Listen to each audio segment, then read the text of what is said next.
신명기의 배경은 사실 신명기라는 책이 재밌지는 않아요. 왜냐하면 반복되는 말도 되게 많고요. 그렇습니다. 그런데 신명기의 배경은 뭐냐 하면 신명기 자체가 모세의 유언입니다.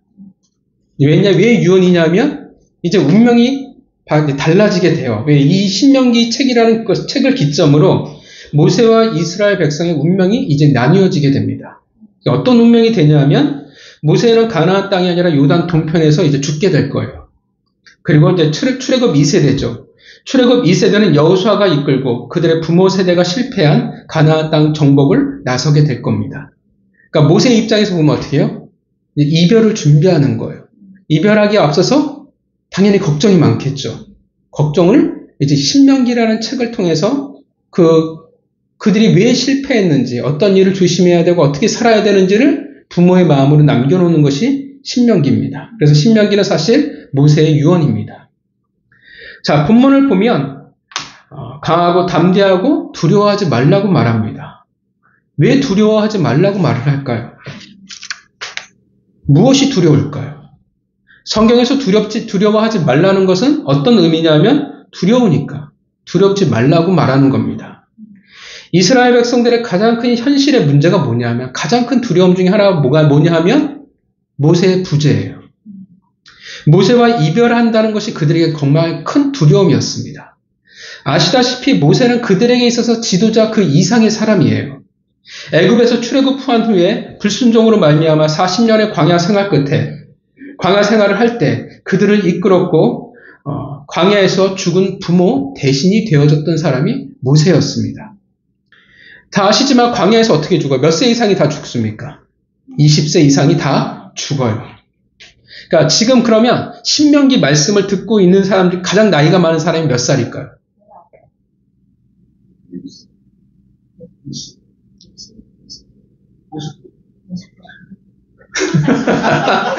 수학은 일단 자신 없으시죠? 숫자만 내오면 이제 몇 살이냐면 제일 나이 많은 사람이 59예요. 왜냐하면 20세 이상은 다 죽었으니까 19살 플러스 40세 하면 그리고 나이 많은 사람이 누구냐면 모세예요. 모세가 느보산에서 세상을 떠날 때가 몇 세였냐면 120세였습니다. 그러니까 60세 정도의 가장 나이 많은 사람과 60세 정도의 차이가 납니다. 여러분 나이에서 60살을 빼면 몇 세가 지금 남는 분들이 계시죠? 그러니까 나이가 어떻게 해요? 굉장히 엄청난 차이예요. 이 신명기 적을 때가 아마 거의 120살쯤 됐겠죠. 나이 차가 엄청납니다. 그리고 나이 많은 사람은 두 사람 정도가 더 있죠. 여호수아와 갈렙 정도가 나이 많은 사람이었습니다. 그러니까 나이 많은 사람은 딱 세 사람이고 나머지는 다 젊어요. 이 당시 사람들이 좀 오래 살았죠. 위대한 지도자여 그들의 부모였던 모세가 이제 어떻게 되어져요? 40년을 늘상같이 살아왔잖아요. 어떤 사람은 태어나자마자 또 모세와 같이 살아갔을 텐데 이제 어떡합니까? 그 모세가 없다라는 거예요. 익숙하지 않습니다. 왜냐하면 그들 입장에서 어떡하냐면 평생을 같이 한 사람이에요. 더군다나 평안한 삶을 그들이 산 게 아니잖아요. 매우 험난한 삶을 광야에서 살아왔어요. 그 험난한 삶을 같이 살아왔는데 40년을 살아왔는데 익숙한데 이제 어떻게 해요? 부모와 같던 그 사람이 이제 없다라는 겁니다. 아무리 여호수아가 있다 할지라도 그 여호수아도 어떻게 해요? 모세의 그림자를 덮을 수는 없습니다. 당장 여호수아만 해도 어떻게 해요? 여호수아 1장을 기억하십니까 혹시? 하나님이 여호수아를 보고 뭐라고 시작을 해요? 두려워 말라라고 말씀을 시작해요. 왜냐하면 여호수아도 두렵거든요. 모세는 대체 불가였습니다. 뛰어난 지도자였고 또 모세를 통해 수많은 하나님의 능력이 또 모세를 통해서 있었습니다. 험난한 시대를 이끌어갔던 사람이었습니다. 그런데 그가 더 이상 함께하지 않는다니 이스라엘 백성의 입장에서는 두려울 수밖에 없었고 또 그 또한 모세도 잘 알고 있었습니다. 또 하나의 두려움이 있어요. 또 하나의 두려움은 뭐냐 하면 출애굽 1세대, 그들의 부모 세대가 실패했던 가나안이었습니다. 가나안은 여러분 한 번도 통일왕국을, 그러니까 다윗이 이 가나안 땅을 전체를 정복하기 전에는 한 번도 통일왕국을 이뤄본 적이 없는 도시국가들이었어요. 그 말은 뭐냐면 항상 전쟁이 치열하게 있었던 곳이 가나안이었습니다. 그래서 가나안의 성읍의 특징은 뭐냐면 다 요새화되어 있어요. 크진 않아도 다 요새화되어 있고 사람들이 늘 전쟁에 익숙해 있습니다. 특히 가나안 땅이라는 위치가 위에서 메소포타미아, 밑에서는 애굽이라는 통로예요. 항상 어떻게 해요? 많은 일들이 어떤 세력권의 많은 일들을 겪을 수밖에 없는 곳이었습니다. 그만큼 전쟁에 익숙했어요. 정탐꾼들이 뭘 봤냐면 강력한 성읍들을 봤어요. 그리고 스스로를 메뚜기에 비교할 만큼 강한 이들이 살던 곳이 가나안 땅이었습니다. 그 대표적인 강한 이들이 누구냐면 골리앗 같은 거인들이었습니다. 그로 말미암아 어떤 결과가 이루어졌냐면 부모 세대가 실패해버리고 말았어요. 이제 어떡합니까? 그 똑같은 시험장에, 그들의 부모가 걸어갔던 똑같은 시험장에 이제 그들이 걸어가는 거예요. 입장을 해야 한다는 것입니다. 실패하면 어떻게 되어질까요? 하나님 봐주실까요? 40년 고생했으니까 너 들어가라고 하나님 말씀하실까요? 아니에요. 실패하면 그들 역시 어떻게 해요? 또다시 광야예요. 그러면 출애굽 3세대가 이제 가나안 땅을 향해 또 도전하게 되겠죠. 이것이 바로 그들의 두려움이었습니다. 여러분, 두려움이란 뭡니까? 낮에도 말씀드렸지만 두려움이란 죄를 지은 자들의 원초적인 반응이에요. 죄를 짓기 전에는 하나님과 우리가 동행하며 살아갔습니다. 그래서 두려움이란 있을 수가 없었어요. 그런데 죄를 지은 이후에 어떤 일이 생겼냐면 하나님과 우리가 분리가 되어져 버리고 말았습니다. 그러니까 이제까지는 안전했는데 이제 보호 가운데 살아갔는데 전혀 아닌 상태가 되어버렸습니다. 그래서 아담의 죄를 지은 이후의 첫 반응이 뭐냐면 두려움이었습니다. 누군가가 나와 믿을 수 있는 사람과 내가 함께하고 있다고 느낀다면 우리는 안전함을 느낍니다. 그래서 우리 아이들이 그렇죠. 아이들이 어렸을 때 어떤 어둠의 길을 걸어 어떻게 해요? 엄마 아빠 손을 잡고 가면 아무렇지도 않아요. 괜찮아요. 그런데 그 대상이 하나님이라고 하면 그럼 말할 필요도 없습니다. 물론 우리의 연약함, 죄성 때문에 우리는 이 세상에서 완전할 수 없고 완전히 두려움에서 완전할 수는 없습니다. 그런데 의지할 대상을 상실하고 홀로 있으니까 답이 없다라는 거예요. 그래서 불안해요. 지금이 불안하고 그리고 어떻게 해요? 또 내일이 불안할 수밖에 없습니다. 물론 그렇다고 해서 두려움을 느끼면 죄입니까? 두려움을 느끼면 믿음이 없다라고 말을 해야 합니까? 라고 할 때 아닙니다. 그건 상관이 없어요. 인간은 당연히 그럴 수밖에 없습니다. 그러니까 각자의 정도의 차이만 우리가 가지고 있을 뿐이지 우리가 죄의 속성을 가지고 있는 이상은 어쩔 수 없어요. 우리가 두려움에서 언제 해방되겠어요? 결국 우리가 본향에 돌아갔을 때 하나님과 어떻게 다시 하나가 되었을 때야 비로소 우리는 두려움에서 완전히 해방되어질 수 있습니다. 그러니까 두려움은 다 우리가 가지고 있어요. 적냐 많으냐의 차이만 우리가 가지고 있을 뿐이라는 것입니다. 당장 내가 두렵고 막막한데 어쩌겠습니까? 여러분, 성경을 보면 예수님도 두려워하셨어요. 예수님도 하나님과 분리되어진 상태였을 때 뭘 느끼셨냐 하면 두려움이에요. 그러니까 두려움을 느끼는 게 문제가 아니라는 거예요. 두려움을 느끼는 건 가지는 것은 결코 문제가 아닙니다. 두려움을 가지고 있기 때문에 믿음이 없다라고 말할 수는 없습니다. 하나님이 함께하지 않고 있기에 두려움을 느낀다라고 말할 수밖에 없어요. 그럴 수 있어요. 그런데 왜 굳이 성경에서 두려움을 이렇게 말하냐 하면 여러분들이 성경을 읽어보시면 알겠지만 두려움에 대해서 굉장히 많은 말을 해요. 왜냐하면 왜 두려움에 대해서 두려워하지 말라고 이야기를 하냐 하면 그것이 문제가 될 수 있기 때문에 그렇습니다. 멈춰버릴 수 있기 때문에 그래요. 여러분, 예수님도 두려우셨지만 예수님은 어떻게 하셨어요? 십자가의 그 길을 걸어가셨어요. 그런데 여러분, 출애굽 1세대, 오늘 본문에 나오는 그들의 부모는 어떻게 했습니까? 그들은 어땠습니까? 그들은 가나안 땅이 두려워서, 가나안 땅의 성읍과 가나안 땅에 사는 그 거민들이 두려워서 어떻게 해요? 그 두려움으로 말미암아 가야 할 길을 가지 않았어요.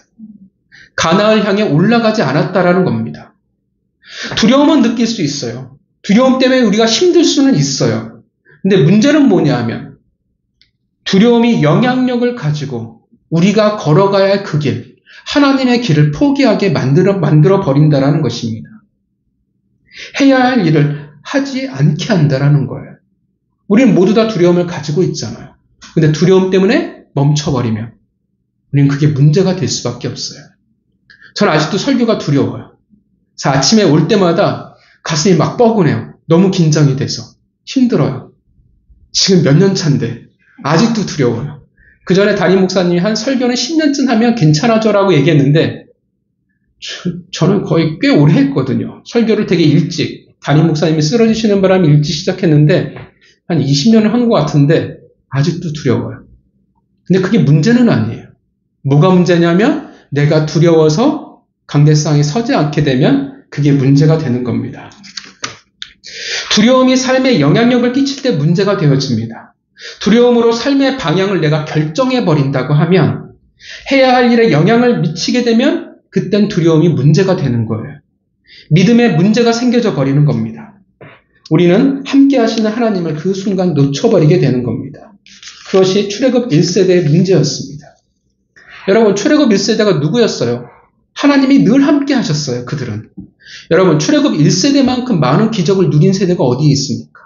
성경을 보세요. 없어요. 아담과 하와를 제외하고는 에덴 동산 이후로는 그들만큼 기적을 체험한 세대가 이 땅에 없다라는 겁니다. 이들은 어떻게 해요? 매일매일 삶이 기적이에요. 우리는 평생에 어떻게 해요? 놀라운 기적을 한번 경험할까 말까인데 얘네들은 눈 뜨면 기적이에요. 눈을 뜨면 뭐가 있어요? 낮에는 구름 기둥이 있어요. 밤에는 불 기둥이 있습니다. 그리고 밥은 만나예요. 그냥 기적으로 하루하루를 살아가요. 또 반석을 쳐서 물이 나요. 말도 안 되는 수많은 기적들의 출애굽 1세대와 늘 함께했어요. 그 하나하나가 뭐였냐면 하나님이 말씀하시는 거예요. 내가 너와 함께 있다라는 증거였습니다. 그런데 그들은 두려움에 무너져 버리고 말았습니다. 두려울 수는 있는데 두려움으로 어떻게 해요? 삶의 방향을 그들이 결정해 버리고 말았습니다. 그래서 그들이 무너져 버렸고 그들이 불순종하게 되었습니다. 그것을 모세는 알아요. 두려움이 어떤 영향력을 끼칠 수 있는지. 왜냐하면 자기가 겪어왔으니까. 두려움에 사로잡혀 하나님의 함께 하심을 믿지 못하는 자의 선택의 그 길은 불순종이라는 것입니다. 문제는 뭐냐 하면 더 이상 모세가 그들과 함께 할 수가 없다라는 겁니다. 두려움으로 인한 실패를 또 겪을까봐 지금 모세가 말하고 있는 거예요. 하나님이 모세를 통해서 말씀하고 계시는 것입니다. 두려워 말라.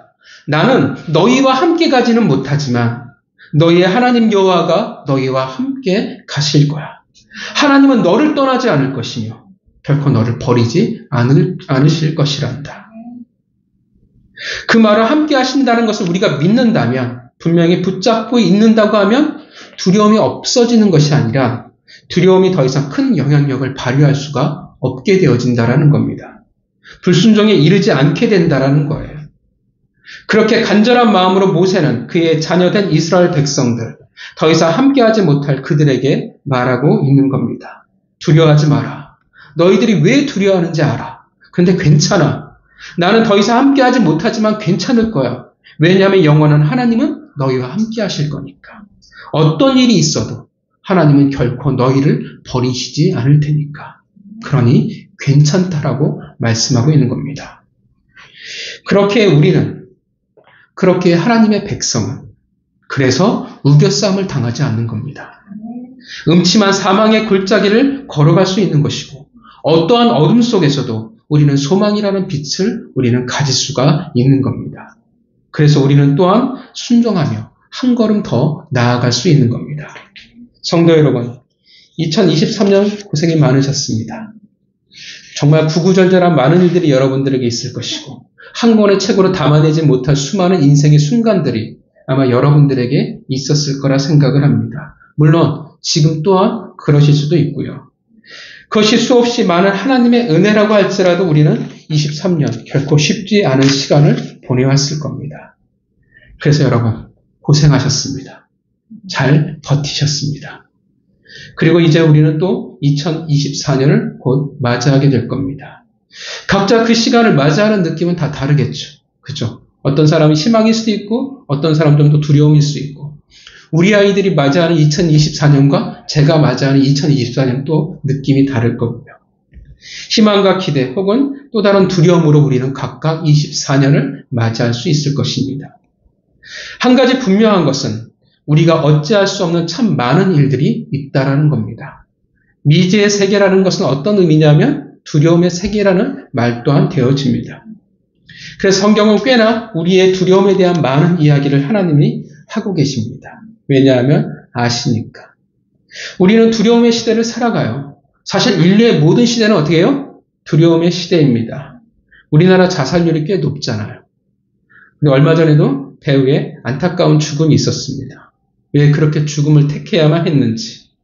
두려우니까 우리는 쉽게 떠나는 것을 선택해버립니다. 사실 쉬운 건 아니죠. 얼마나 많은 고통이 있었을는지. 그런 우리에게 오늘의 본문의 말씀이 여러분과 함께 하시기를 바랍니다. 특히나 오늘 이 말씀을 뽑아가실 한 해 말씀이 되어주실 그 어떤 분의 말씀이 되어지기를 바랍니다. 하나님이 두려워 말라 말씀하십니다. 왜냐하면 모세는 떠나지만 영원하신 하나님은 떠나지 않으시기 때문에 그렇습니다. 때로는 불안하고 두렵고 때로는 우리에게 어려움이 있을 수 있습니다. 사람인데 어떻게 해요? 당연히 그럴 수밖에 없다라는 겁니다. 그렇지만 여러분 그 두려움에 사로잡히지 마시길 바랍니다. 버려진 것 같은 홀로 남겨졌다라는 것에 여러분 속지 마세요. 하나님이 약속하셨습니다. 그럼 그 말씀을 기억하시고 붙잡으시기를 바랍니다. 두려움이 닥쳐오면 반대로 해보세요. 하나님께 더 가까이 가시길 바랍니다. 지금 당장 아무 의미가 없는 것 같지만 그 시간들이 쌓여 또 다른 의미로 우리에게 다가오게 될 것입니다. 하나님과 더 친해지려고 노력하시길 바랍니다. 가만히 있으면 해결된다고 생각하지 마시고 하나님께 한 걸음 더 나아가시기를 바랍니다. 그들이 바로 두려움을 넘어 가나안 땅을 차지하게 될 것입니다. 그 함께 하시는 하나님을 믿고 바라보고 의지하게 될 것입니다. 그리고 그들이 형통하다라고 말할 수 있습니다. 그들이 바로 여러분이 되시기를, 이 말씀을 뽑으신 분의 것이 되시기를 바랍니다. 이제 한 해가 시작해요. 2024년 미지의 세계입니다. 그렇게 하나님이 여러분에게 말씀하십니다. 너는 강하고 담대하고 두려워 말라. 괜찮아. 나 여호와가 너와 함께 할 테니까. 내가 너를 절대 떠나지 않을 테니까. 괜찮아. 무서워 말고 두려워하지 마. 하나님이 여러분에게 말씀하십니다. 우리 옆에 사람을 보고 말씀해 볼까요? 옆에 사람 보시고 한번 말씀해 주세요. 해볼까요? 두려워하지 마. 하나님이 함께 하실 거야.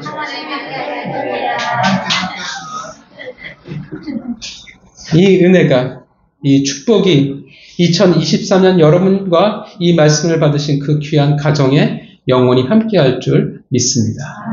이 시간 우리 잠깐 기도할까요?